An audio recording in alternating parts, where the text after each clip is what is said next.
வணக்கம் நண்பர்களே. இன்று நாம் ஒரு பயனுள்ள ஆன்மீக தகவலை பற்றி தெரிந்து கொள்ளப் போகிறோம்.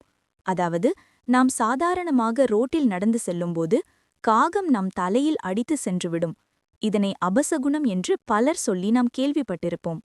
அதிலும் சிலர் காகம் தலையில் கொட்டி சென்றால் கிரகதோஷம் ஏற்பட்டுவிட்டது என்று கருதி கொள்வார்கள். காகம் தலையில் தட்டி செல்வதற்கும் கிரகதோஷத்திற்கும் எந்த ஒரு சம்பந்தமும் இல்லை என்பதுதான் உண்மை.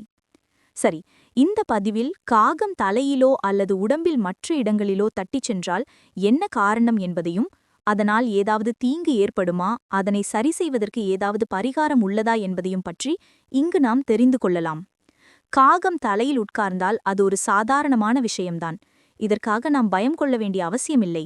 நம் தலையில் காகம் தட்டி செல்வதற்கு 2 காரணம் உள்ளது. அதனை பற்றி தெரிந்து கொள்ளலாம். 1.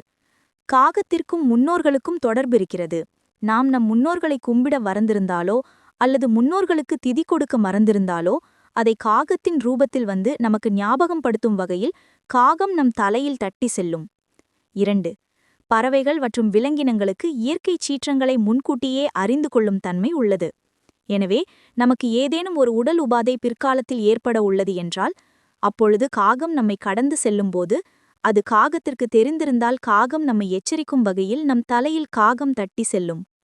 இவை 2 காரணங்களும் காகம் நம் தலையில் தட்டிச் செல்வதற்கான காரணமாகும்.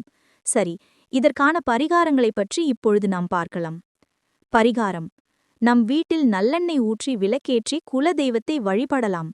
கோவிலுக்கு சென்று சனீஸ்வர பகவானுக்கு எள்ளில் விளக்கேற்றி வழிபடலாம். காகத்திற்கு உணவு வைத்து வழிபடலாம். முன்னோர்களுக்கு அம்மாவாசை என்று படைய போட்டு வழிபடலாம். குறிப்பாக ஊனமுற்றோர்களுக்கு ஏதாவது உதவி செய்யலாம். இவ்வாறு காகம் பரிகாரம் செய்வதினால் தோஷங்கள் நீங்கும்.